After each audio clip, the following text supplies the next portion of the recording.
Ya, selamat pagi. Assalamualaikum warahmatullahi wabarakatuh.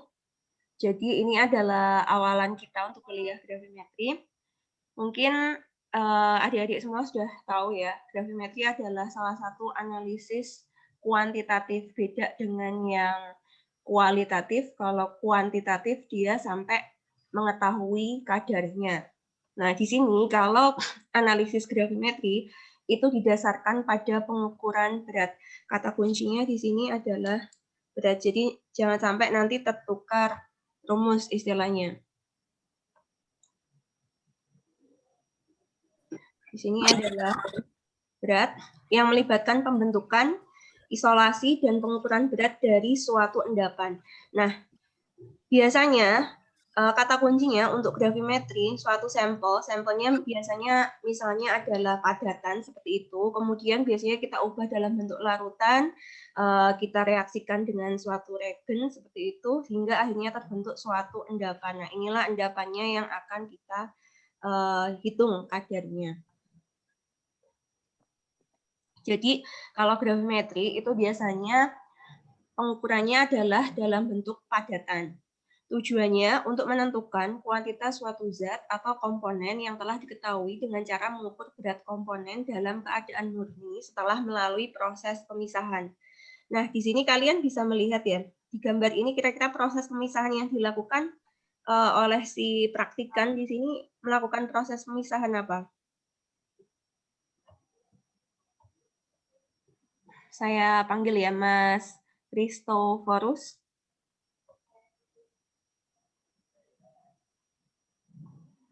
Dia lagi melakukan proses apa, Mas, kalau di gambar saya ini?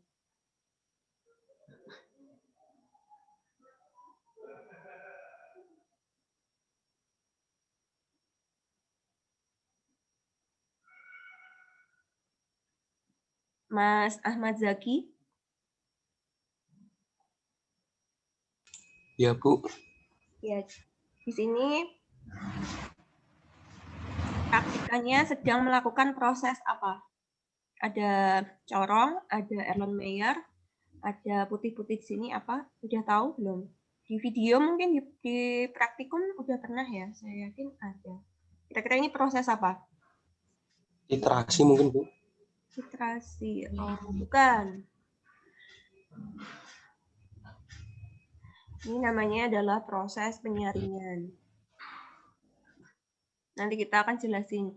Jadi kalau gravimetri itu beda sama titrasi. Kalau titrasi itu alatnya, titrasi itu nama lainnya adalah untuk analisa kualitatif yang metodenya adalah titrimetri. Titrasi. Ini saya pakai. Nah, ini udah enak nih.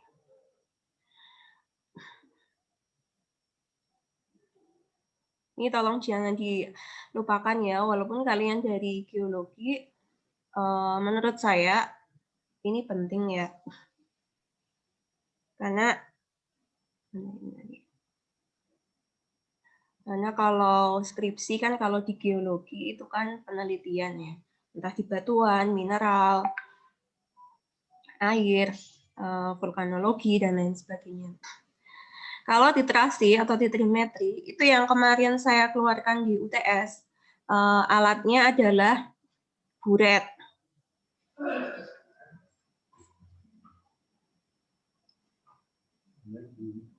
Ya, waalaikumsalam.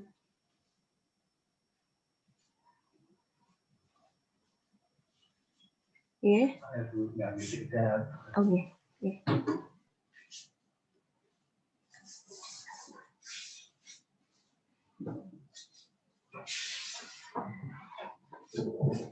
Nah, ini. Kalau ini adalah rangkaian alat titrasi yang kita keluarkan waktu di UTS. Ada statif, ada klem penjepitnya di sini untuk mengaitkan si buret. Ini namanya adalah si buret. Buret itu bentuknya ya mirip apa namanya gelas ukur lah ya. Tapi di sini ada kerannya atau valve-nya. Di sini ada keran.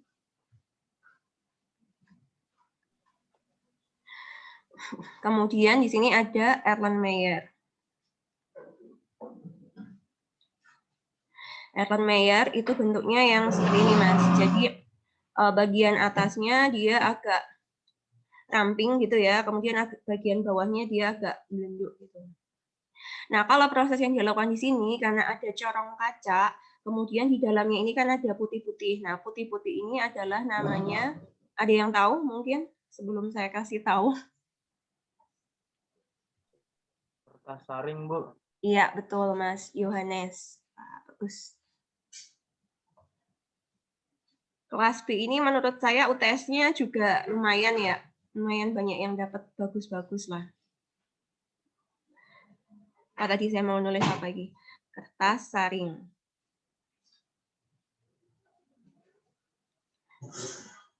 Jadi alat penyaring itu tidak hanya berupa ayakan seperti itu ya menyaringnya, tapi juga bisa yang dinamakan pakai kertas saring. Istilahnya kertas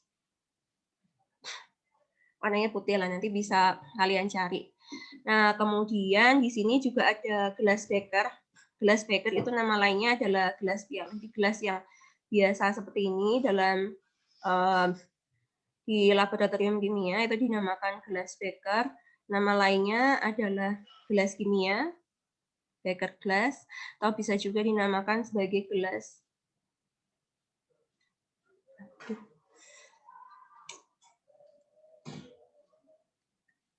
Ya.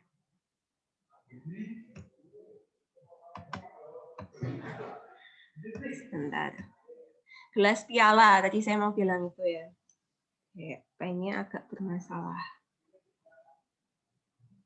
Bisa boleh.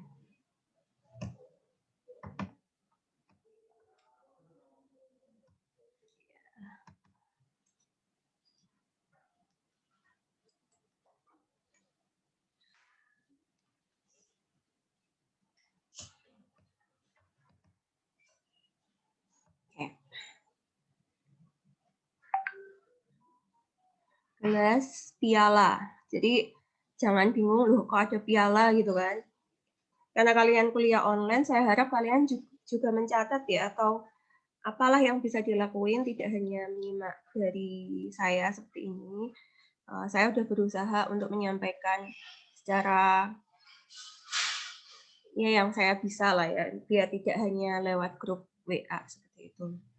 Jadi itu ya Mas, ini adalah proses penyaringan. Jadi kalau gravimetri identiknya proses pemisahannya itu kalau nggak dilakukan proses mana tadi? Nah, ini pemisahannya kalau di gravimetri itu kalau nggak dengan proses penyaringan, biasanya dilakukan dengan proses penyaringan itu identik sama pencucian misalnya nanti ya. Kemudian ada proses pemijaran atau pemanggangan, jadi dipanaskan gitu ya, nanti ada rangkaian alatnya nanti kita lihat ya. Itu proses pemisahan yang dilakukan dalam metode gravimetri. Tapi kalau titrasi kita tidak dipisahin karena konsepnya nanti ini istilahnya apa ya? Ada titik ekuivalen karena kalau titrasi yang akan kita pelajari minggu depan ya, tapi nanti akan saya bahas sedikit itu ada larutan indikator untuk mengetahui kapan proses titrasi itu dihentikan.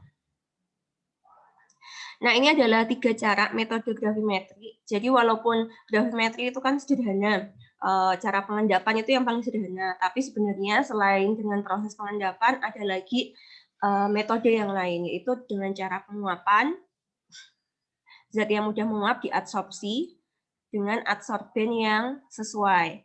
Ada yang tahu apa itu proses adsorpsi di sini? Oke.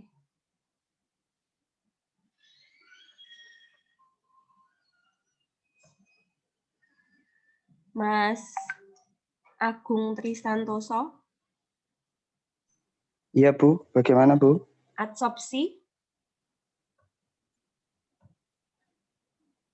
itu kira-kira apa, Mas?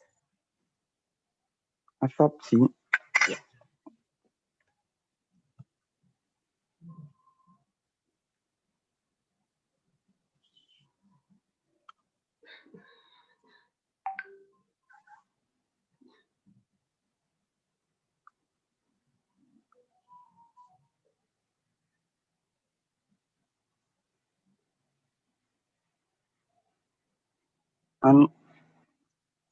fenomena fisika atau kimia Mm-mm. atau suatu proses di mana atom, molekul atau ion memasuki fase ruah sampai bahan cair atau padat. Piye itu maksudnya, Mas? Kalau tadi saya dengar kok masih bingung gitu. Tidak Nah, tahu Bu, masih. yang gampang-gampang aja coba adsorpsi dalam kehidupan sehari-hari. Mungkin tahu kok. Oke, coba yang lain, Mas Augie. Penyerapan ya, Bu? Iya, betul, Mas Andrianto. Betul, proses penyerapan. Nah, mungkin kalian nanti kalau di geologi mungkin tidak terlalu dibedain ya. Ada istilah adsorpsi, ada istilah absorpsi. Jadi pakai D, yang satunya pakai B. Itu beda kalau dalam istilah teknik kimia itu beda pengertian. Nah, kalau adsorpsi sama kayak absorpsi. Jadi ini istilahnya adalah proses penyerapan. Jadi membutuhkan adsorben. Adsorbennya berarti adalah bahan untuk menyerapnya. Kalau proses adsorpsi itu biasanya dilakukan dengan adsorbennya adalah padatan. Misalnya adsorbennya adalah arang aktif. Biasanya adalah kita untuk proses adsorpsi itu dilakukan untuk di proses pengolahan air limbah, karena biasanya kan di wastewater treatment seperti itu banyak sekali logam-logam kimia yang berbahaya dan mencemari sungai gitu ya, badan air. Jadi sebelum dibuang biasanya dilakukan treatment. Nah, treatment salah satunya proses fisikanya itu dengan cara adsorpsi. Itu diserap. Ini yang kedua. Nah, tapi kalau nanti di praktikum yang kalian lakukan, yang saat ini dilakukan, itu biasanya kita gravimetri yang disediain hanya proses dengan cara endapan ini tadi. Nah, elektrolisis itu adalah salah satu alternatif lagi dalam metode gravimetri, yaitu senyawa ion diendapkan, dipisahkan secara elektrolisis pada elektroda yang sesuai. Jadi kalau ini biasanya melibatkan suatu reaksi elektrokimia, seperti itu ada di anoda, katoda, seperti itu. Dan kalau ini di lab tidak ada sih, di lab teknik kimia tidak ada. Saya kurang tahu kalau di geologi apakah ada menggunakan proses pemisahan atau mencari kadar dalam suatu sampel itu dengan metodenya adalah elektrolisis. Jadi dengan dialiri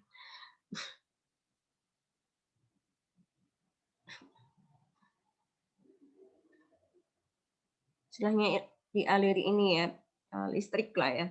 Yang ketiga adalah cara pengendapan dilakukan dengan penambahan ion sejenis untuk mendapatkan endapan yang sempurna karena kelarutan menjadi lebih kecil.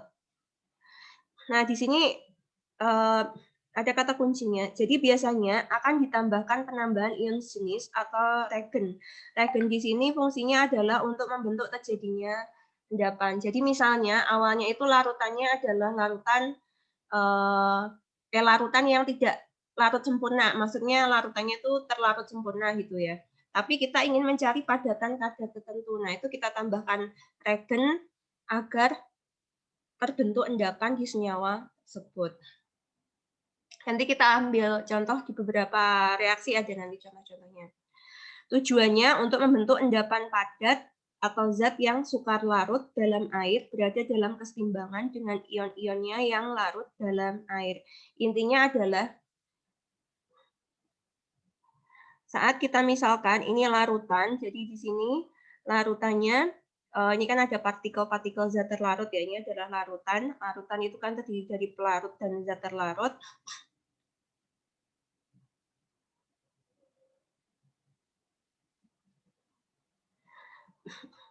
Nah, saat kita tambahkan regen tertentu, di sini ada regen ion sejenis.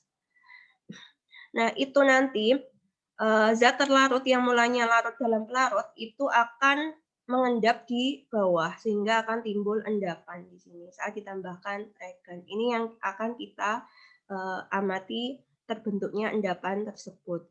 Dan saya rasa di praktikum kation ataupun anion juga mengamatinya adalah endapan ya. Atau kalau enggak cahaya atau warna yang seperti itu. Nah, ini penting, bisa kalian cermati urut-urutan atau prosedur dalam gravimetri. Yang pertama adalah penyiapan larutan sampel. Jadi kita siapin dulu larutannya. Kita timbang, kita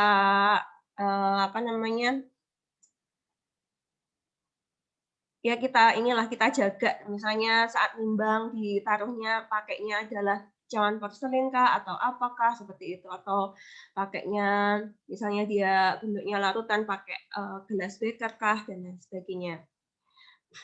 Ini alat-alat di samping ini adalah yang sering kita gunakan dalam gravimetri. Kemarin kayaknya sudah saya jelasin ya perbedaan. Ini namanya kan timbangan. Timbangan yang ini adalah digunakan untuk timbangan yang memiliki konsentrasi yang sangat tinggi ya. Biasanya adalah untuk material-material atau bahan yang kecil gitu ya, butuh ketelitian tinggi. Itu biasanya ada tutupnya di kiri kanannya. Kemudian ini tadi proses penyaringan. Nah, ini tahapannya setelah penyiapan larutan dilakukan proses pengendapan. Proses pengendapan ya alatnya mungkin cuma seperti ini. Jadi bahan tadi larutan ditambahkan regen, kita aduk-aduk hingga terbentuk endapan. Jadi saat proses pengendapan itu biasanya yang agak lama karena membutuhkan waktu. Kemudian dilakukan proses penyaringan. Proses penyaringan di sini. Jadi setelah diendapkan kemudian disaring. Di sini dimasukkan kertas saring. Kemudian kira-kira endapannya akan yang ada di sini, di atas apa yang di bawah endapannya?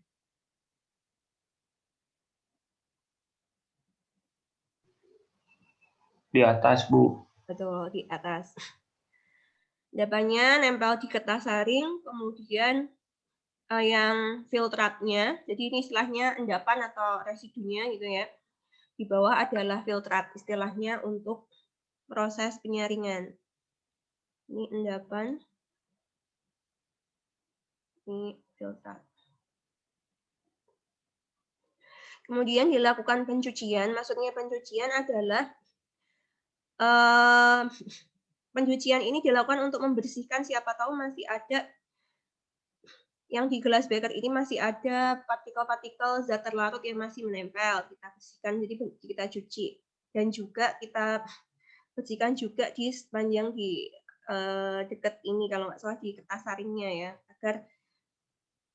agar memang dipastiin bahwa semuanya itu sudah terikut gitu kan, sudah masuk ke dalam si kertas saring ini. Kemudian dilakukan pengaringan.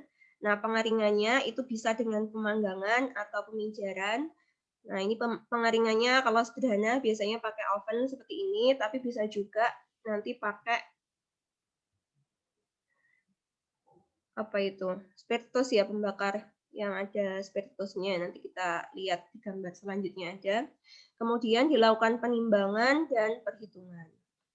Masih ingat ya, cara penimbangan yang benar, kalau dari proses pengaringan atau pemanasan seperti ini mau ditimbang, itu dimasukkan dulu, distabilkan dulu suhunya di dalam desikator, baru dimasukkan ke dalam timbangan. Jadi jangan sampai kalian menimbang suatu sampel itu dalam keadaan panas. Jadi memang kita harus menstabilkan suhunya dulu, dimasukkan desikator, kemudian kita timbang, kemudian kita desikator lagi, kita lihat apakah ada perubahan apa enggak, seperti itu. Hingga beratnya konstan. Ini alat-alatnya. Kalau proses pemijaran karena materialnya kena api langsung, maka biasanya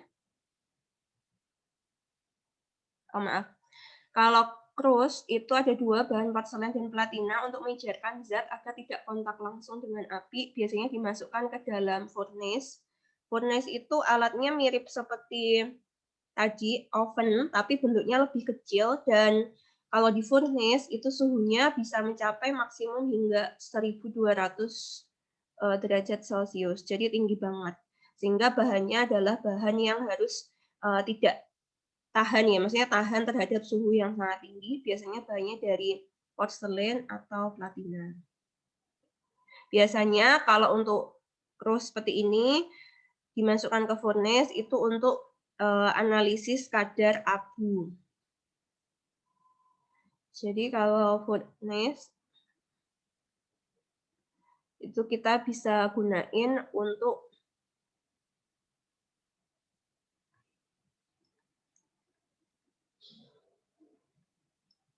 analisis kadar abu, karena sampai dibakar hingga sampel di dalam kursnya itu jadi abu. Kemudian yang kedua, desikator, saya rasa tidak perlu dijelasin ya, cukup kemarin udah waktu TS. Bentuknya seperti itu ya.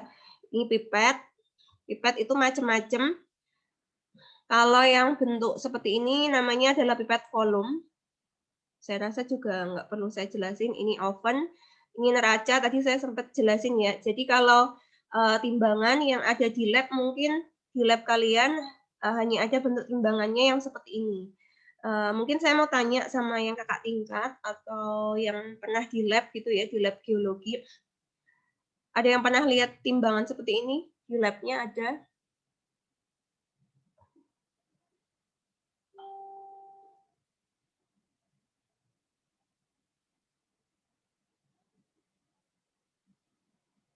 Mas Nazamuddin?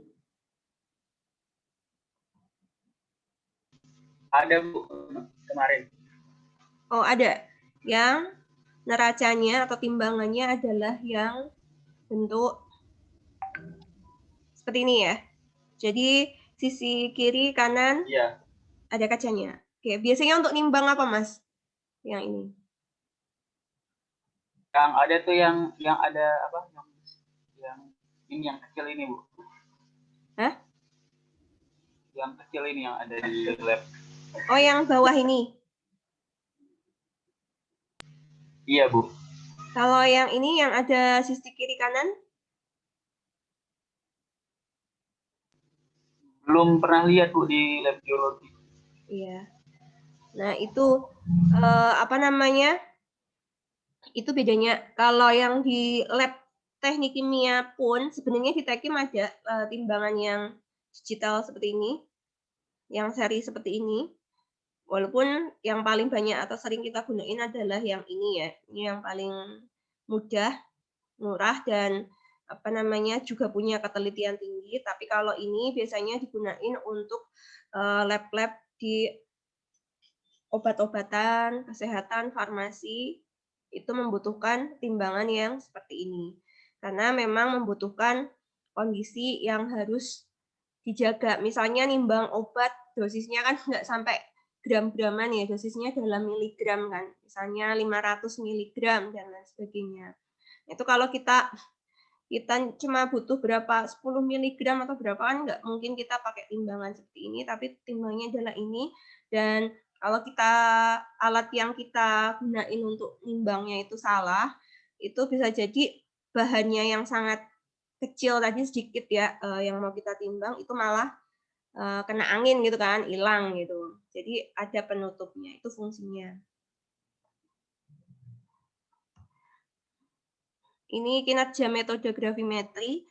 Jadi kalau gravimetri itu kan analisis kuantitatif yang metodenya adalah metode konvensional istilahnya atau tradisional gitu kan. Maksudnya yang udah lama dan mudah sebenarnya kan gravimetri, titrasi, dan itu masih digunain. Tapi kalau yang udah modern kan pakainya alat spektro, kemudian alat kromatografi mungkin, dan seterusnya. Jadi pakai alat-alatnya cukup dipencet-pencet, instrumennya tinggal langsung ketemu kadarnya. Nah, tapi kalau gravimetri itu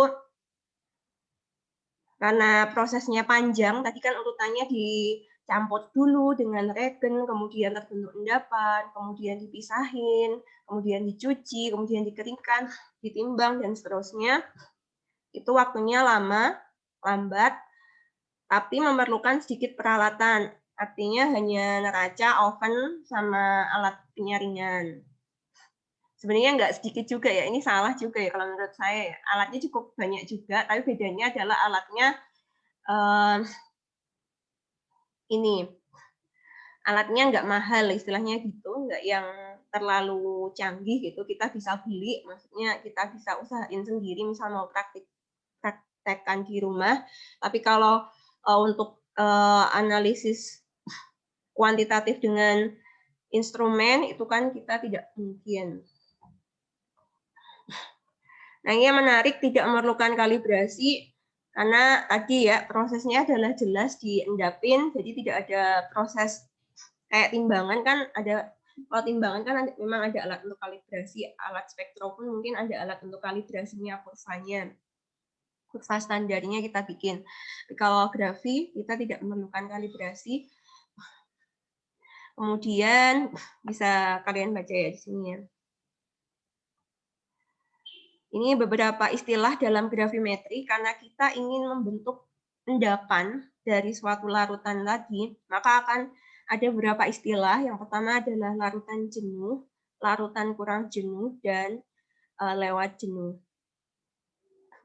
Yang dikatakan larutan jenuh, keadaan ketika larutan telah mengandung suatu zat dengan konsentrasi yang maksimum. Nilai konsentrasi maksimum inilah yang disebut dengan kelarutan. Kelarutan kalau dalam di MSDS itu datanya adalah solubility-nya. Kelarutan biasanya yang paling mudah kita lakukan atau yang ada datanya di MSDS itu adalah solubility in water. Pelarutan dalam air. Kita biasanya pakai pelarutnya adalah pelarut air yang paling mudah. Kemudian ada larutan kurang jenuh, unsaturated solution, yaitu larutan yang masih bisa melarutkan zat terlarutnya.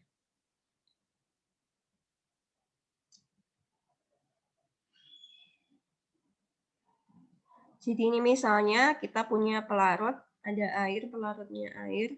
Kemudian kita punya ZA sebagai terlarut, zat terlarut. Nah, kondisi kurang jenuh adalah larutan yang masih bisa melarutkan zat terlarutnya. Jadi saat kita masukkan masih terlarut sempurna terus, itu dinamakan unsaturated. Tapi kalau sudah lewat jenuh, larutan yang tidak dapat lagi melarutkan zat terlarutnya hingga terbentuk endapan, sehingga akan timbul ada padatan di bawahnya. Gambarannya ada di slide berikutnya.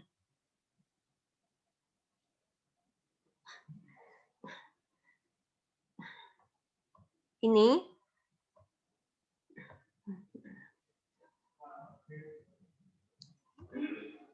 oke. Ini adalah gambaran larutan yang belum jenuh, unsaturated ya. Kemudian ini tepat jenuh. Jadi kalau yang di sini yang belum jenuh, warnanya bisa kalian lihat, oh masih bening lah ya istilahnya, walaupun ditambah misalnya apa ya, zat terlarutnya ada warnanya, tapi dia masih kelihatan bening. Nah kalau tepat jenuh, dia udah berubah, ada perubahan warnanya, tapi tidak terbentuk adanya padatan di bawahnya. Nah saat lewat jenuh, itu terbentuk endapan di bawahnya.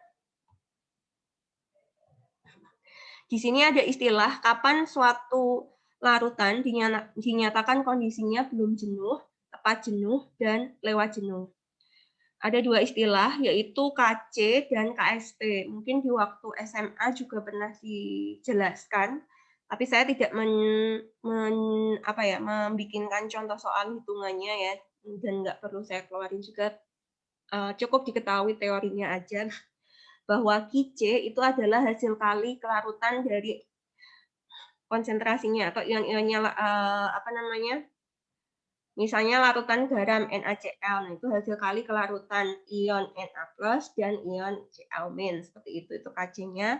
Ksp-nya adalah hasil kali konsentrasi ion-ion yang terurai dalam suatu garam sukar larut. Oh, maaf, Ksp itu yang tadi saya sebutin ya. Ksp adalah hasil kali konsentrasi ion-ion yang terurai. Jadi misalnya tadi kita punya larutan NaCl, nah maka Ksp-nya adalah, karena NaCl kalau terionisasi, dia membentuk Na+,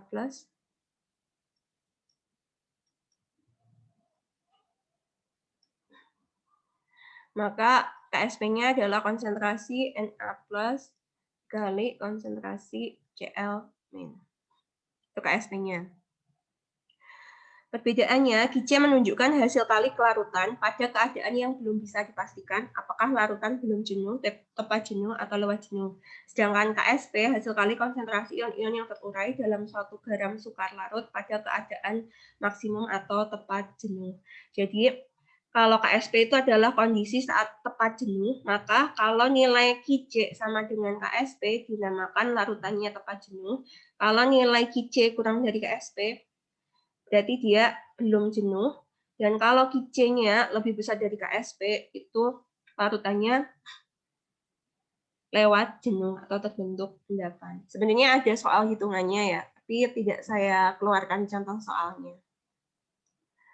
Cukup diketahui aja intinya bahwa larutan dinyatakan ada endapan itu saat kapan? Saat nilai Kc-nya itu lebih besar dibandingkan nilai dari Ksp.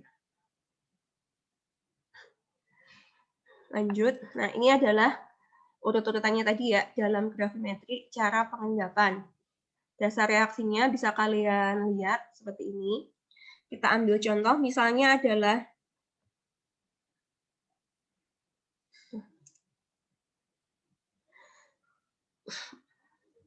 suatu sampel kalsium dapat dianalisis secara gravimetri dengan pengendapan sebagai oksalat dan pemanggangan oksalat tersebut menjadi kalsium oksida.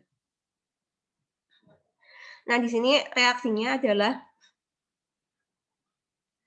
Ca2+ Aq plus C2O4. Ini adalah ion oksalatnya. Terbentuklah kalsium oksalat.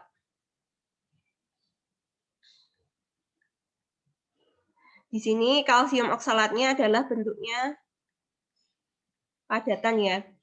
Dan perlu kalian ketahui kalsium oksalat ini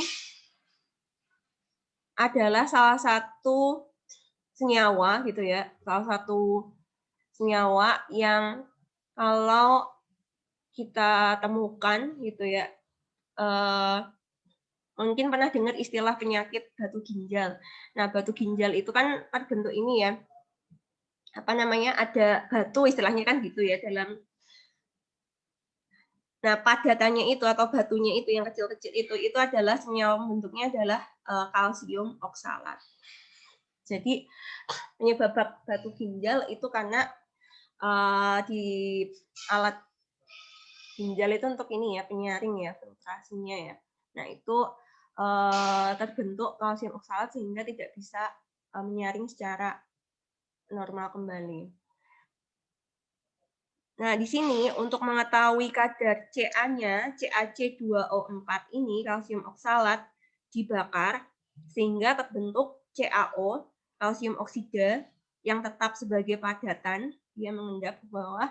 Sedangkan karena dibakar, kalau dibakar biasanya ada juga yang menguap seperti itu. Nah, timbul gas yang ditimbulkan adalah CO2 dan CO, atau gas karbon dioksida dan karbon monoksida.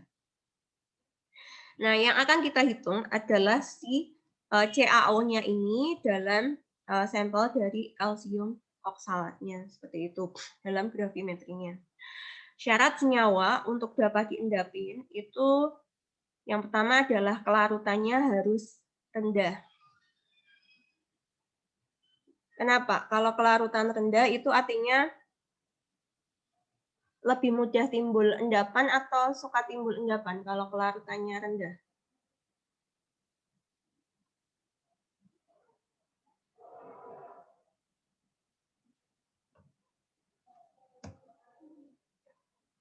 Saya panggil ya. Lebih mudah, Bu. Banyak endapan. Ya, betul. Betul, Mas Ahmad Satibi ya tadi ya, Mas. Saya lihat namanya. Iya, Bu. Oke, betul. Jadi kalau kelarutannya rendah, itu bisa dipastikan larutannya akan lebih mudah terbentuk endapan.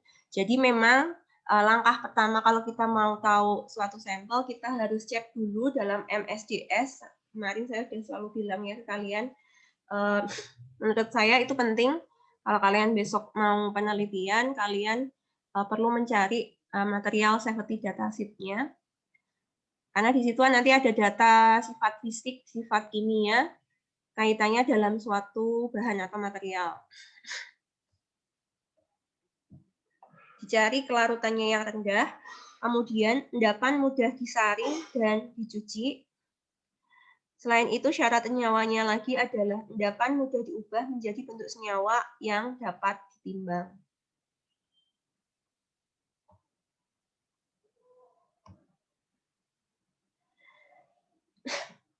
Nah, ini adalah contoh senyawa yang diendapkan dan ingin ditimbang.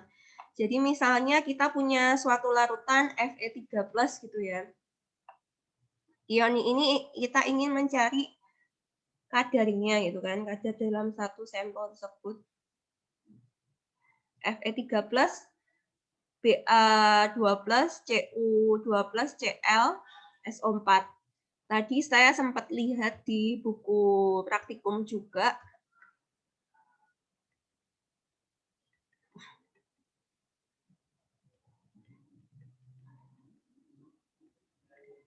Itu untuk yang dilakukan juga ada ya, Ba12 ada. Sembari mungkin mengingat-ingat, Fe3+ berarti dia adalah analisis kation apa anion? Mas? Kation, Bu. Kation, oke.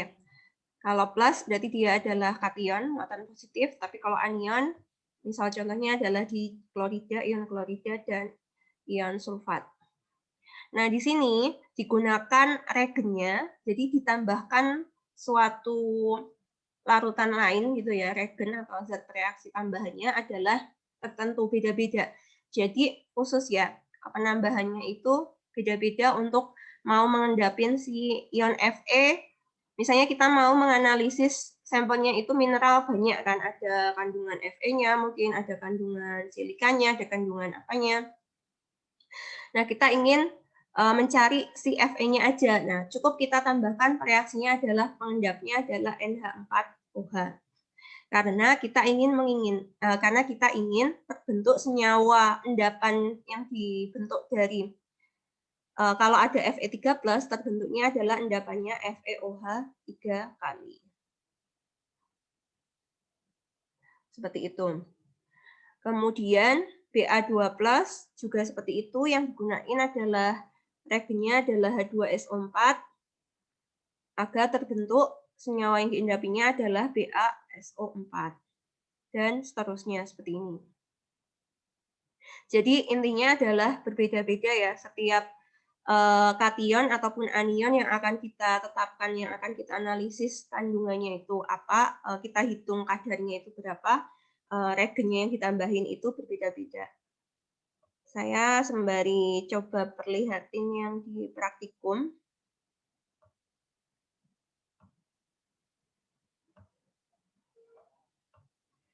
Nah, ini ya, contohnya kan tadi ya, Ba2+, reagennya yang digunakan adalah H2SO4. Sama ya, sama yang kayak di tabel saya tadi. Agar terbentuk endapannya adalah BaSO4. Ini kalau kalian reaksikan, kira-kira bisa ya, menulis BaCl2 plus H2SO4, kemudian memperkirakan hasilnya itu apa. Itu kayaknya dilakukan di praktikum, dibuat untuk laporan seperti itu. Iya. Apa tidak? Iya, Bu, bisa, Bu. Iya, ada disuruh nulis reaksinya kan, kemudian kira-kira ada endapannya warna apakah seperti itu mungkin. Tapi tidak sampai menghitung gitu, menghitung berapa sih jumlah endapannya, kan enggak cuma untuk membuktikan oh kalau ini memang terbentuk endapan BA itu reagenya pakai H2SO4. Kalau di sini yang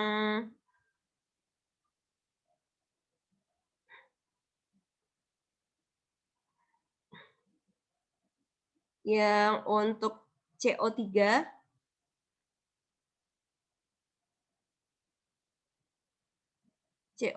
min atau ion CO3 2 min, maaf ya, CO3 2 min, ini saya agak aneh ya, min-minnya seperti ini. CO3 min atau ion karbonat dan ion nitrit ya di sini, maaf, anion nitrit. Itu reagenya bisa kalian cermati ya, Na2CO3 itu ditambahkan apa, di sini reagenya ada. Kemudian kalau yang KNO2 itu ditambahkan apa. Beda.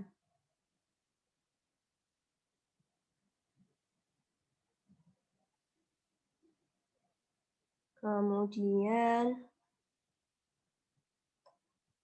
oh ya, di sini kalian juga sudah diajari mungkin ya di praktikum rumus pengenceran.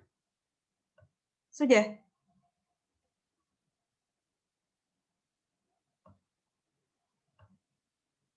Mas Eki Triandi, ini kebetulan yang saya panggil, yang kelihatan di partisipan awal-awal, yang cowok-cowok, jadi saya panggil. Mas Eki? Ya Bu, gimana Bu? Mohon maaf Bu, suaranya putus-putus. Oh iya, nggak apa-apa. Ini rumus pengenceran V1 kali N1 sama dengan V2 kali N2 sudah diajari ya? Kalau nggak salah udah sih Bu, tapi kalau nggak salah ya. Iya.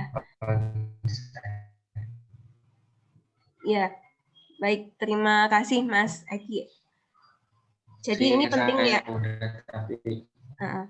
Jadi ini penting ya, kalau untuk anak geologi menurut saya pengenceran itu dasarnya untuk bikin suatu larutan, misalnya yang konsentrasinya tinggi, kita mau, atau konsentrasinya pekat, kita mau encerin hingga berapa gitu kan. Nah ini kita buat dengan rumus pengenceran seperti ini. Ini yang gampang ya. V1, N1, dan di sini ada contoh soalnya. Misalnya ini saya keluarin di kuis gitu bisa ya, pengejaan seperti ini ya.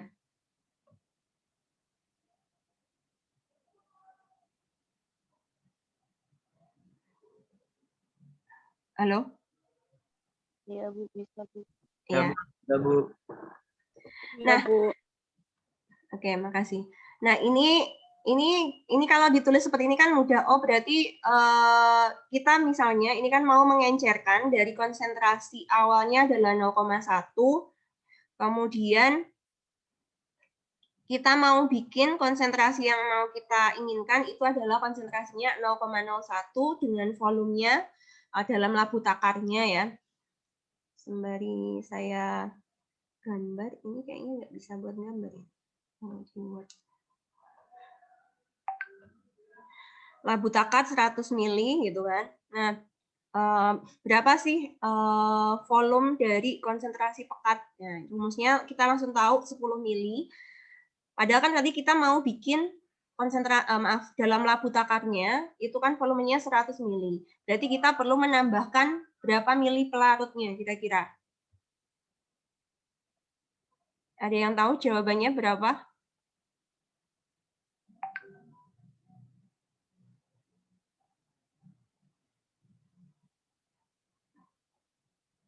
Mas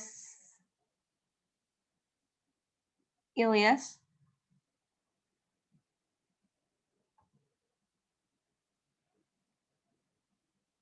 Belum ketemu jawabannya, hitungannya. Belum ketemu. Oke ya, sembari mungkin agak bingung maksudnya Butias ini apa gitu kan.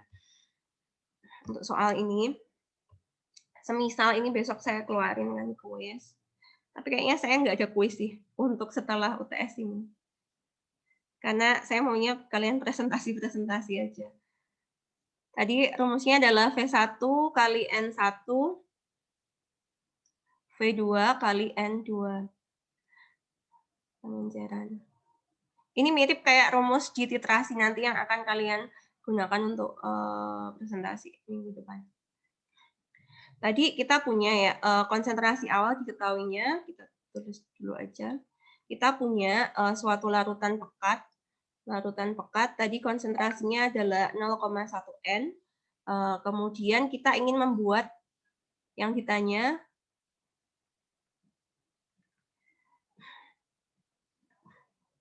V dari V1 jika kita mau membuat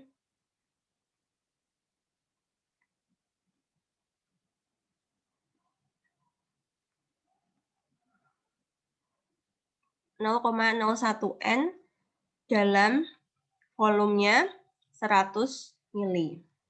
Seperti ini. Nah, tadi yang saya tanyain adalah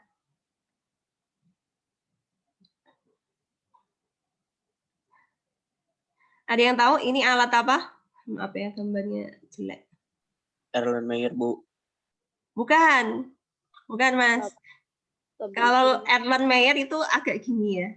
Kalau ini atasnya lehernya panjang. Gambarnya emang saya gak bakat gambar ya.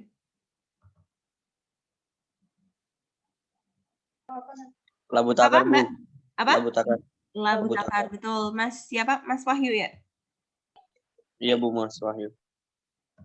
Oke.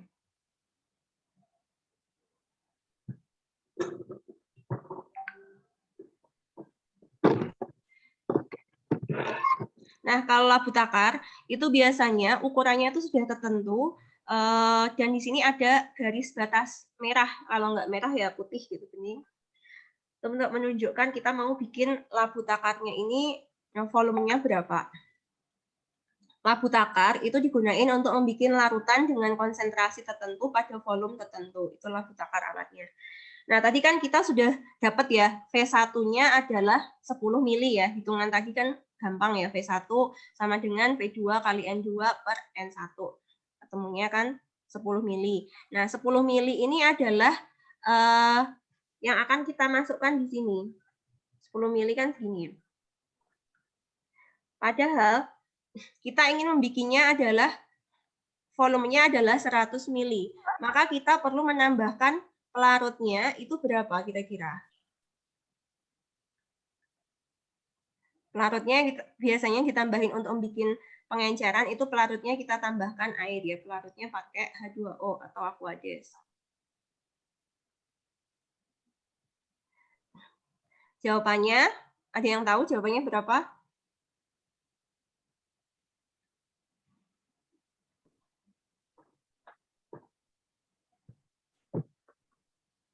Mbak cewek ya, Mbak cewek yang pertama saya temukan namanya di sini Mbak Anissa.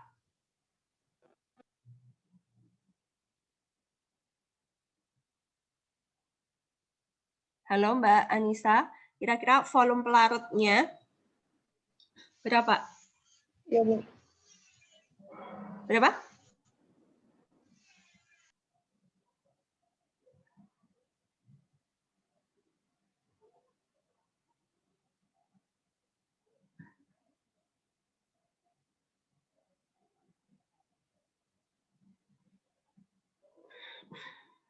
Berapa, Mbak?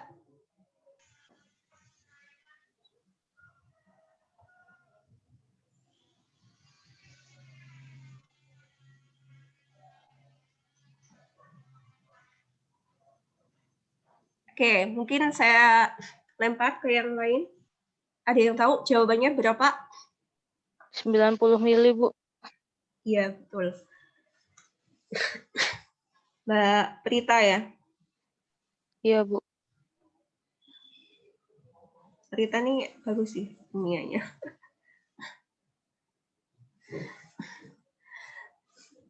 Oh ya. Tadi saya mau nulis apa jadi lupa. Ini kan labu takar 100 mili. Maaf. 100 mili dengan konsentrasinya N-nya adalah 0,01 N.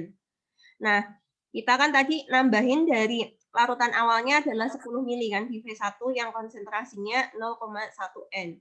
Maka saat kita mau bikin hingga volume labu takarya 100 mili, maka kita perlu menambahkan 90 milinya, yaitu rumusnya adalah V2-nya itu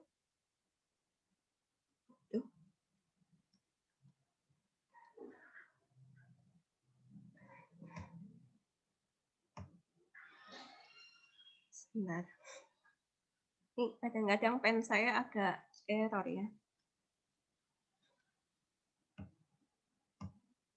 Ya, bentar. Ya, jadi ini V pelarutnya adalah V2, V100 mili dikurangi V1. Maksudnya seperti itu. Jadi ini cuma rumus pengurangan biasa. Gitu. Jadi mudah ya. Kalau besok yang saya tanyakan tidak lagi V1-nya, tapi berapa sih volume pelarutnya yang ditambahkan agar tercapai V2-nya adalah 100 mili. Jadi hati-hati misalnya di UAS besok ada pertanyaan seperti ini. Nggak bisa.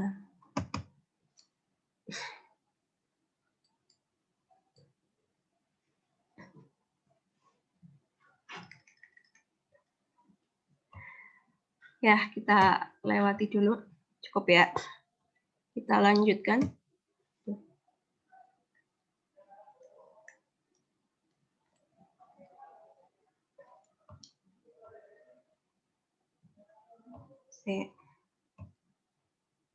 Kalau nggak mau ya kawannya. Ini nggak masalah ya. Nah ini nanti yang kedua adalah titrasi, berarti harusnya sudah diterangin ya sama di laboran ya, di praktikum. Titrasi itu apa? Nah itu nanti yang akan kalian terangkan ke saya, karena macam-macam dari titrasi itu atau volumetri atau titrimetri itu macam-macam jenisnya.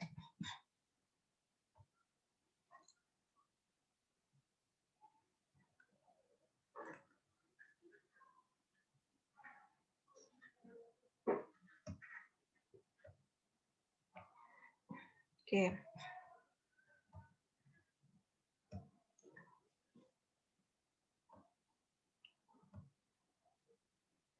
Ini contoh reaksi pengendap yang lain, baik yang organik maupun yang anorganik ya, juga bisa dicek di modul praktikum apakah sama atau beda. Tak lanjutkan, karena jam 9.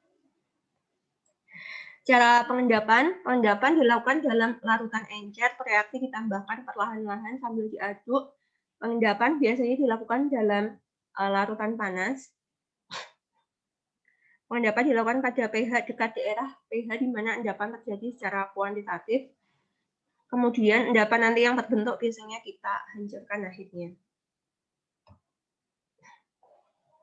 Ini mungkin teori aja, tapi kalian bisa sembari cermati kalau mungkin ada kata-kata yang masih bingung. Karena hitungan untuk gravimetri nggak terlalu susah ya. Kalau proses menyaring dan mencuci endapan, itu seperti di ini caranya. Jadi, endapan disaring dengan kertas saring bebas abu, cawan pengering, atau penyaring gelas. Tapi untuk senyawa AgCl, endapan AgCl itu biasanya tidak dapat disaring dengan kertas saring biasa. Kemudian, setelah disaring, biasanya dicuci endapannya, itu untuk menghilangkan larutan induk yang melekat dan zat pengotor yang larut. Dasar pemilihan zat pencuci bisa kalian baca ya di sini.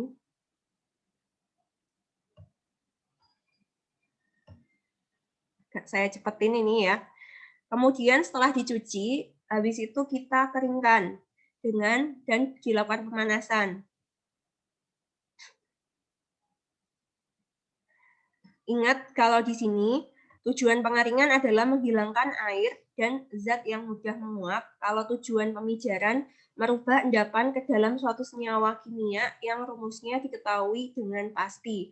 Seperti tadi yang kalsium oksalat kita pijarkan, istilahnya dipanggang tadi ya. Itu adalah agar terbentuk CaO yang sudah kita ketahui rumus kimianya. Tapi kalau pengeringan, biasanya dengan oven itu hanya untuk menghilangkan air dan zat yang mudah menguap lainnya.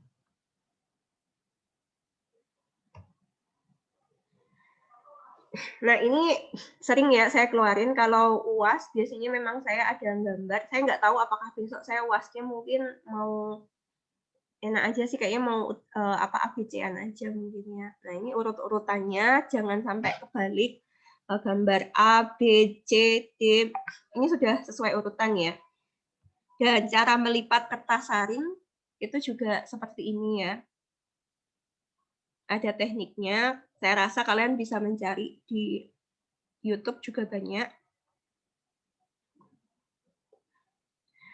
Nah, ini mungkin saya mau tanya sedikit, ini ada alat kayak botol, isinya kira-kira apa di sini? Ada yang tahu? Ini proses pencucian kalau yang di sini. Kalau di sini ini proses penyaringan ya. Habis itu di sini udah mau Itu isinya Aquades, Bu. betul. Betul, Mas. Siapa? Wahyu, Bu. Oh iya. Ya, betul. Untuk nyuci yang paling gampang memang kita gunain pelarutnya adalah Aquades. Karena hampir semua apa istilahnya ya, zat gitu kan dapat terlarut dalam Aquades, gampangnya gitu. Dan Aquades dia adalah pelarut yang murah kan dibandingin pelarut organik lainnya.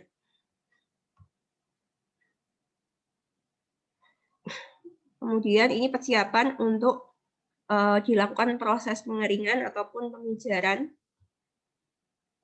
Nah, ini kalau pemanggangan prosesnya dia seperti ini. Jadi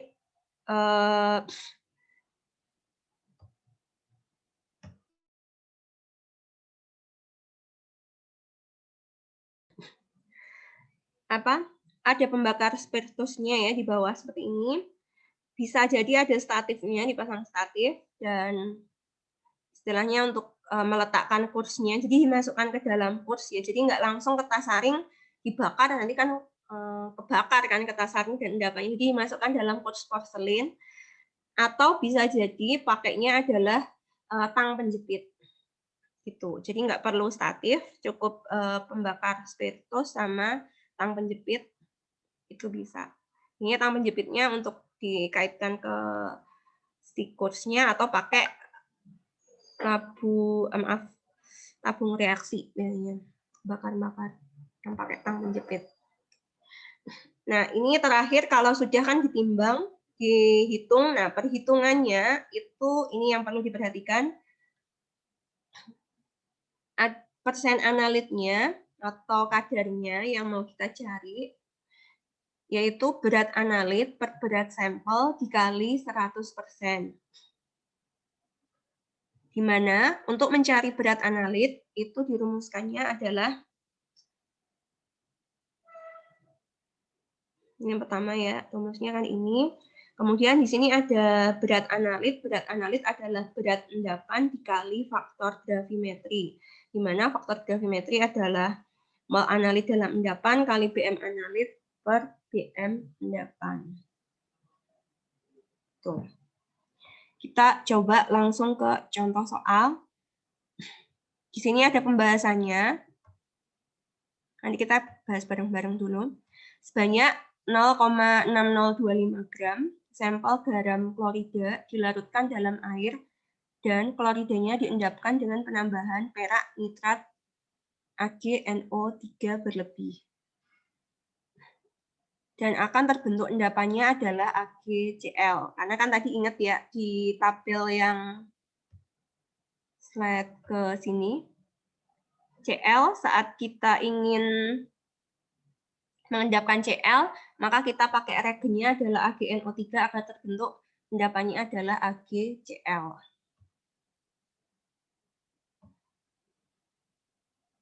Berat endapannya adalah 0,7134 gram. Hitunglah persentase klorida di dalam sampel. Rumusnya yang pertama, kita cari dulu faktor gravimetri. Nah, faktor gravimetri tadi kan sekilas rumusnya seperti ini ya, mol analit dalam endapan dikali BM analit per BM endapan. Nah, di sini rumus faktor gravimetri yang seperti ini tadi, itu kita bisa sederhanakan menjadi rumusnya adalah ini. ArCl, jadi ion yang mau kita carikan si Cl-nya itu kan, kadar si kloridanya, dibagi MrAgCl. Masih ingat ya cara mencari Ar sama Mr, itu lihat di sistem periodik unsur. Kita dapatkan faktor gravimetrinya adalah 0,25. Kemudian kita bisa mencari persen Cl dalam endapan adalah 0,7134 gram kali 0,25 faktor gravimetri per 0,6025 kali 100%. Sehingga ketemu persen Cl-nya adalah 29,60.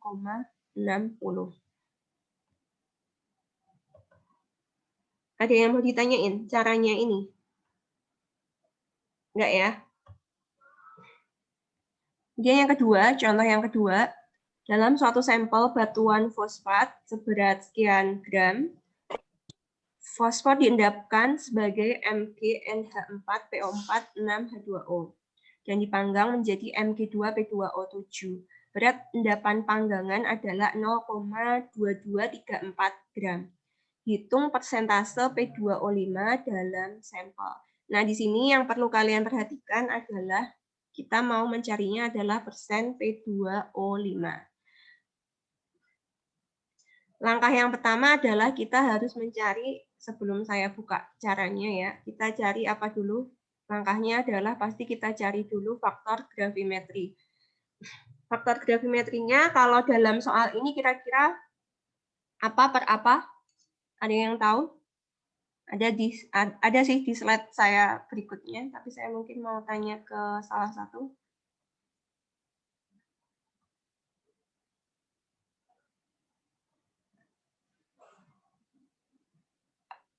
Mbak Elizabeth, rumus untuk yang faktor gravimetri di nomor 2.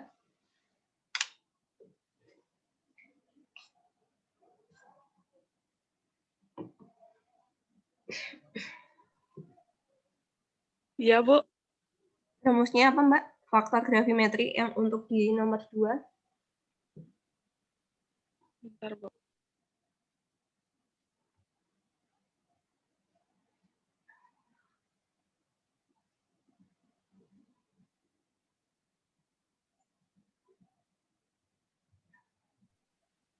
Yang di slide sebelumnya ya, Bu? Ya. Enggak. AR. Di soal ini apa? Faktor gravimetrinya berarti MrP2O5 per apa? Seperti itu maksud saya. Oh, AR per BM, Bu. Mungkin zat yang dicari sama dibagi zat yang ditimbang. Oke. Terus di soal ini berarti itunya apa aja? AR-nya atau MR atau apa? Kalau yang di sini? Kayak tadi yang di sini, faktor gravimetrinya adalah Cl per MR Ag Cl. Kalau di sini, kira-kira rumusnya adalah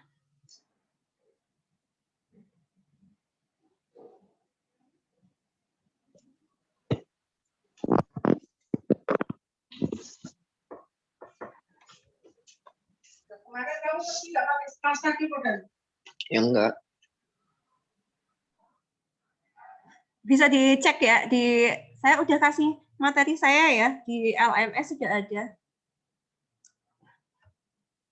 Nah, saya salah. Nah, tuh, ini rumusnya ya. Faktor gravimetrinya adalah P2O5 dalam endapannya. Jadi, jangan sampai mikirnya pernya adalah si MgNH4PO4 6H2O ini enggak, tapi adalah pernya adalah si endapannya itu apa. Endapannya di sini adalah terbentuk endapannya Mg2 dipanggang menjadi Mg2P2O7.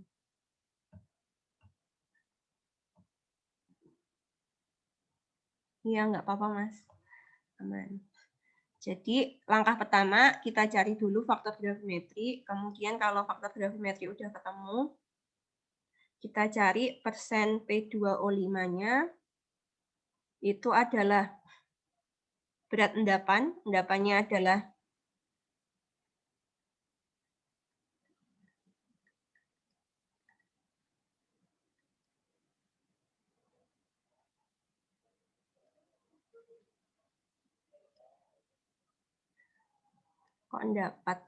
endapan per berat sampel.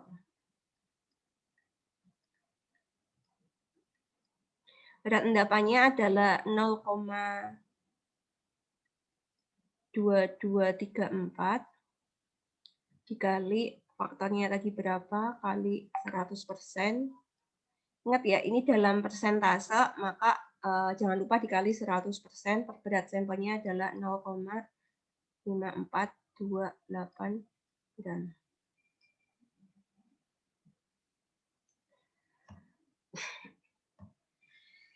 Ketemunya ini 26,25%. Gitu. Nah, ini untuk latihan. Tidak saya jadiin tugas ya, tapi mungkin sebelum presentasi besok akan saya bahas dan saya harap kalian semua siap untuk misalnya saya tunjuk untuk mengerjainnya. Kira-kira ada yang mau ditanyain untuk gravimetri sebelum saya akan agak sedikit cepat ke titrimetri. Ada yang mau ditanyakan? Jadi ini nggak dikumpulkan, tapi kalian mencoba di buku masing-masing. Untuk latihan soal gravimetri ini, minggu depan tanggal 15 kita akan bahas sebelum presentasi yang volumetri atau titrimetri, analisis kuantitatif yang titrasi tadi.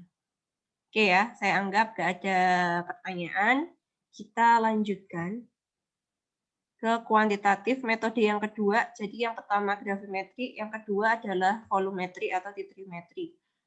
Karena di praktikum kalian juga sudah dapat, ini kita agak cepat aja mengingat waktu. Jadi adalah, kalau tadi yang gravimetri bedanya, gravimetri itu adalah didasarkan pada endapan, jadi adalah pengukurannya adalah berat.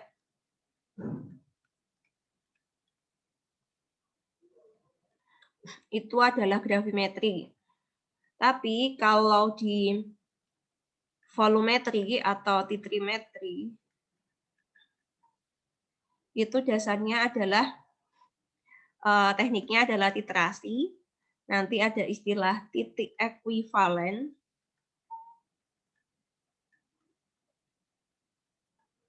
Dan pengukuran volume titrannya.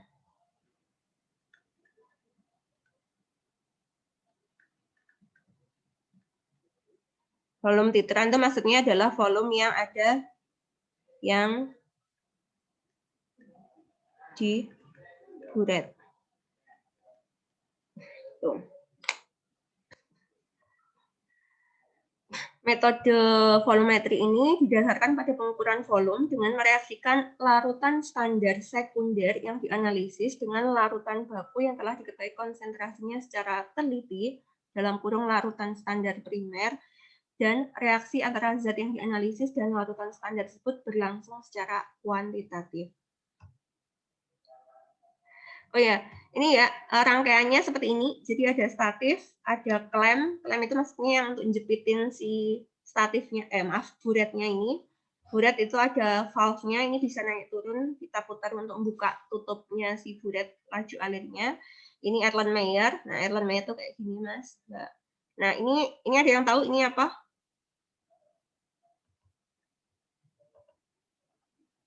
Mas Eko Santoso.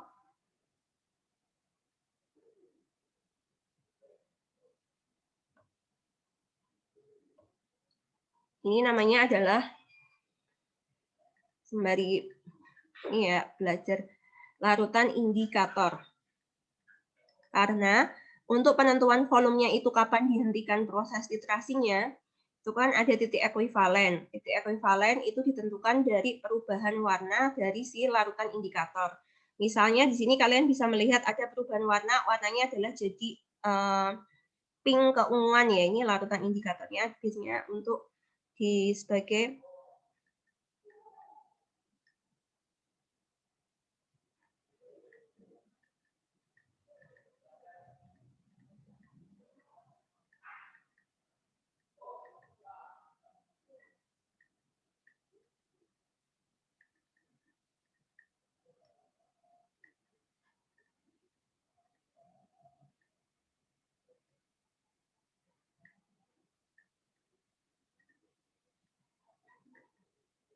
misalnya di situ contohnya kalau di sini itu adalah indikatornya adalah eksempelnya PP, indikator phenolphthalein.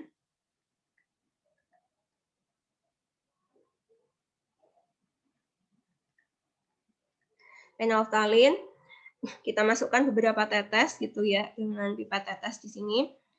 Kita masukkan di sini awal mulanya adalah tidak berwarna. Jadi perubahan warnanya adalah dari tidak berwarna hingga dihentikan titrasinya sampai ke berwarna pink keunguan. Nah, bagus ya, pink keunguan. Tuh.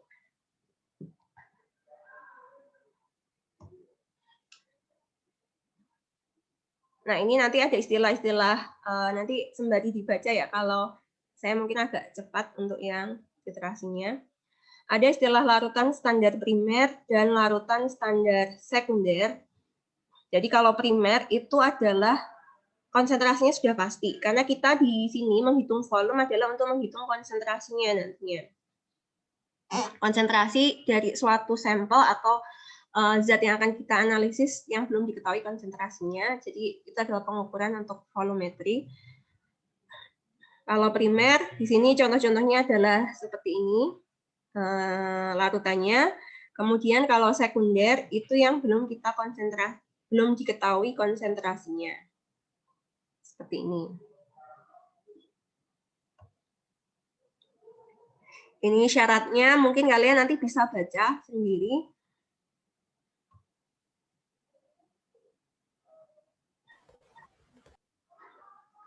Nah, ini tadi ya, indikator. Indikator adalah di sini ya, indikator adalah si larutan indikator ini adalah zat yang ditambahkan untuk menunjukkan titik akhir titrasi telah dicapai atau titik ekuivalen.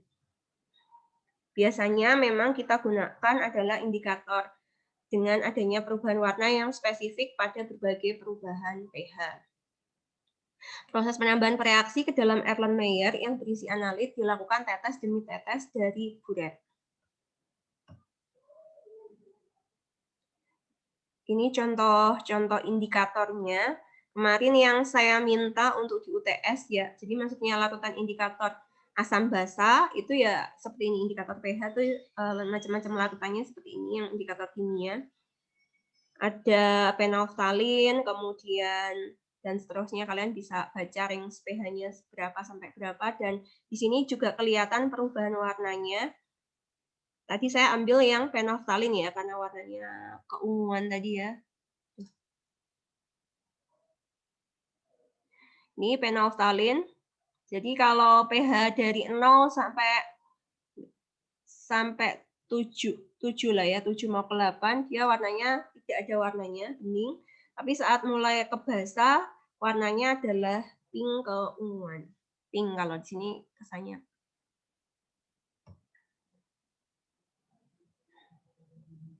Nah, ini yang kalian perlu amati atau ketahui, jangan sampai kebalik memasukkan larutannya. Jadi kalau melakukan proses titrasi itu jangan sampai kebalik.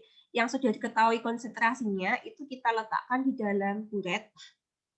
Titran, ini ada keterangannya ya. Jadi titran adalah senyawa atau larutan yang sudah diketahui konsentrasinya. Kemudian analit atau titrat itu kita letakkan di dalam Erlenmeyer di bagian bawah. Jadi saat proses titrasi yang dikasih indikator adalah di dalam sampelnya atau analitnya. Sini.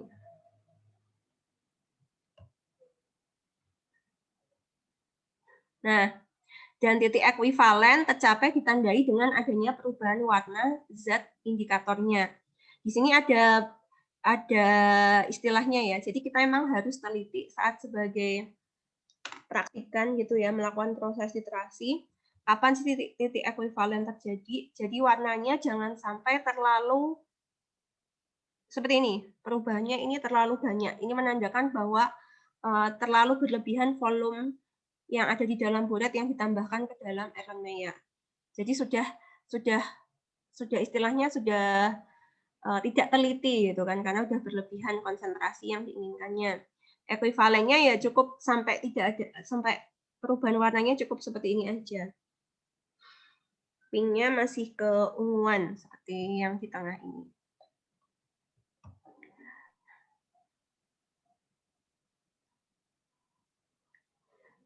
Nah, nanti rumusnya kan nanti ada beberapa jenis titrasi atau metodenya, ada titrasi asam basa, netralisasi gitu kan. Itu rumusnya mirip si yang V1 N1, V2 N2. Jadi kayak molnya itu titik ekuivalennya sama antara yang di asam dan di basa itu sama. Ini kalian bisa baca sendiri ya. Nah, ini yang saya mau minta ke kalian untuk tugas. Jadi titrasi itu metodenya ada 4 jenis. Yang pertama adalah titrasi netralisasi. Biasanya digunakan untuk titrasi asam basa, asidimetri, asid kan asam gitu ya, pengukuran untuk asam, alkalimetri untuk pengukuran basa. Contohnya adalah titrasi titrasi HCl dan NaOH yang sudah jelas dia adalah senyawa asam basa. Itu yang metode titrasi yang pertama. Kemudian yang kedua adalah titrasi oksidasi reduksi. Nah, kalau ini biasanya adalah untuk mengetahui kadar Fe misalnya ya, besi. Kadar Fe itu kita bisa lakukan dengan titrasi oksidasi, walaupun tadi bisa dilakukan dengan metode gravimetri. Nah, kalau yang pakai titrasi, ini pakainya titrasinya adalah titrasi oksidasi reduksi. Biasanya kita gunakan regennya adalah permanganometri. Metodenya adalah permanganometri, pakai regennya adalah KMnO4. Nah, yang ketiga, titrasi pembentukan kompleks atau kompleksometri. Itu adalah biasanya untuk titrasi ion logam-logam tertentu dengan ininya adalah EGTA. Kemudian titrasi yang terakhir adalah titrasi pengendapan argentometri, contohnya untuk titrasi halida. Halida itu untuk untuk anion di halogen ya, kayak klorida, kemudian fluorida. Itu adalah titrasi pengendapan untuk di titrasi halidanya. Itu tugasnya. Kemudian prosedurnya seperti ini. Saya rasa bisa kalian baca ya. Nanti kita akan banyak bahas untuk pertemuan minggu depannya aja untuk titrasi. Ini alat-alatnya. Saya rasa tadi sudah banyak saya bahas. Tidak perlu. Nah, ini tolong ini mungkin kalau membaca tulisan bosan ya. Mungkin saya rasa kalian bisa searching cara titrasi di YouTube, itu banyak praktek demonya. Itu kayak apa, itu lebih bagus kalau kalian lihat caranya. Di sini kan tulisan mungkin bingung, karena memang titrasi itu membutuhkan kemahiran skill gitu ya. Jadi nggak cuma ngelihat aja, tapi perlu praktek gitu. Jadi mana yang dipegang pakai tangan kanan atau tangan kiri, yang megang kerannya, ini megang keran ya, si tangan kirinya kalau posisinya dia adalah nggak kidal itu yang di sini titrasinya dengan tangan kanan. Jadi yang pegang kerannya si buret adalah tangan kiri, sedangkan kebaliknya kalau dia kidal jadinya seperti ini, yang B. Nah, ini juga hati-hati dalam membaca meniskus buret. Maksudnya meniskus itu adalah membaca volume cairan. Volumenya ini itu yang tepat itu dibaca berapa. Jadi dibacanya misalnya adalah seperti ini. Yang dibaca adalah titik yang paling rendahnya di sini ya, volumenya.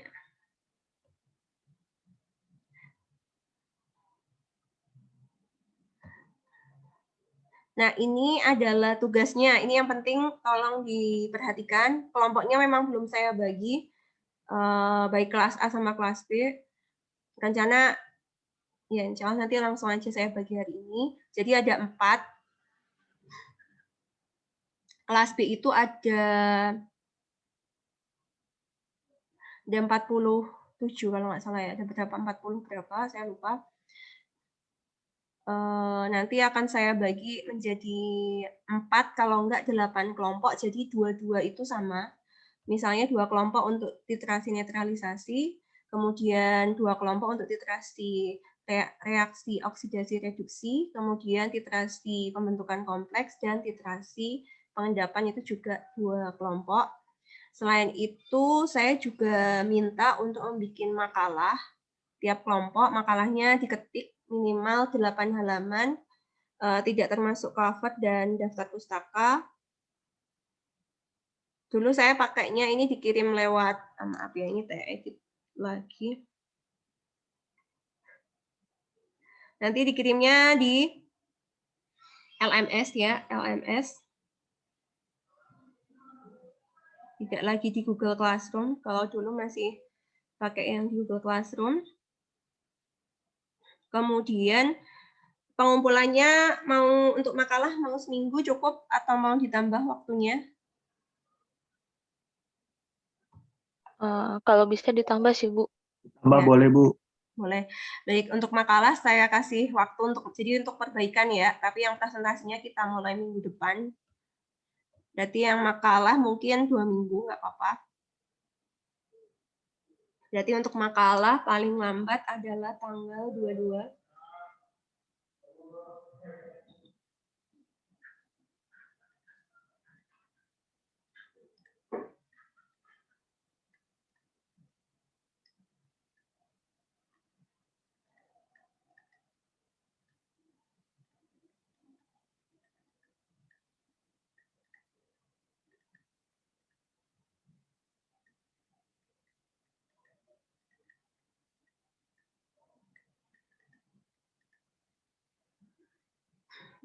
Cukup ya, tapi kalau untuk presentasi minggu depan, banyak kok presentasi kaitannya literasi, tapi yang saya minta isi dalam makalah ataupun presentasi nanti, pertama adalah definisi pengertiannya itu apa, kemudian contohnya itu apa, contoh sampel yang akan kalian masukkan di situ, misalnya yang asidimetri atau alkalimetri itu adalah senyawanya adalah HCl, asamnya, kemudian yang basanya adalah NaOH, misalnya seperti itu. Kemudian contoh bahan dan alat yang digunakan. Jadi ini contohnya satu aja, misalnya asidi itu contoh bahannya apa aja, alatnya apa aja, alkali contoh bahan alatnya apa aja. Kemudian kalau prosedur saya rasa sebenarnya mirip sih. Dilengkapi gambar lebih bagus. Nah, sama contoh perhitungan. Ini yang tolong kalian cari, itu banyak juga, dan dilengkapi metode pembahasannya, pengerjaannya. Gitu ya, itu yang dibahas di makalah dan sedikit yang akan kalian tampilkan untuk presentasi, isinya adalah terkait ini. Kira-kira ada yang mau ditanyakan?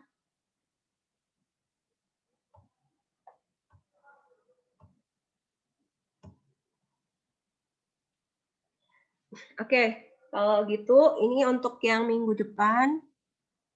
Ralat ya jadwalnya karena ini belum saya ubah. Kelas B itu 15 Juni 2021, kelas A adalah 14 Juni 2021. Jadi untuk yang pertemuan pertama minggu depan kita bahas 2 metode titrasi, yaitu netralisasi dan titrasi yang oksidasi reduksi. Kemudian nanti untuk pertemuan minggu berikutnya adalah titrasi yang apa tadi? Lihat nih.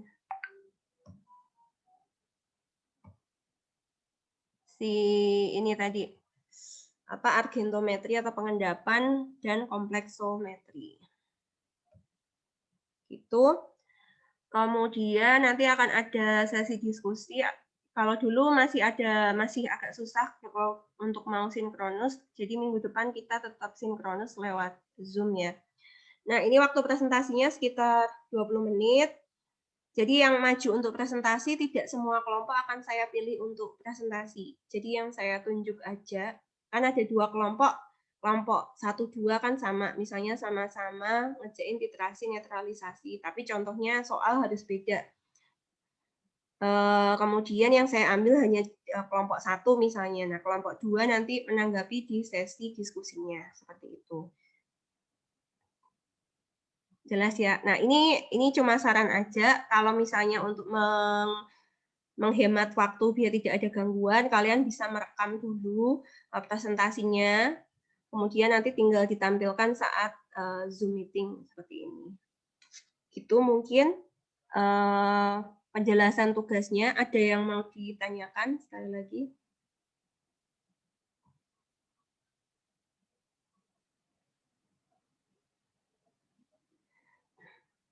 Baik, kalau tidak ada, nanti saya coba ini untuk upload di YouTube ya. Saya lupa, yang kemarin saya juga nggak upload di YouTube rekaman Zoom-nya. Yang ini mungkin insya Allah saya upload. Nanti kalian bisa menyimak lagi materinya dan tugasnya seperti apa bagi teman-teman yang belum menyimak di sesi meeting ini. Begitu mungkin dari saya, kurang lebihnya saya mohon maaf. Udah paham ya ini ya? Jangan sampai akhirnya nggak paham ini yang saya sampaikan. Sudah? Paham, Bu, paham. Oke, mungkin gitu saja. Terima kasih atas yang datang di Zoom. Yang nggak datang juga nggak apa-apa, nanti bisa nyimak di YouTube. Terima kasih. Assalamualaikum warahmatullahi wabarakatuh. Selamat pagi ya semuanya. Pagi, Bu. Makasih, Bu. Waalaikumsalam warahmatullahi wabarakatuh. Bu, mohon maaf Bu, absennya tidak bisa ya Bu? Yang nggak bisa, tolong chat di, oh ini ya, di grup ini ya Mas? Ya, linknya tidak mau kebuka Bu. Iya, itu kemarin banyak yang gangguan ya, beberapa. Dosen juga kayak gitu, yang dosen lain.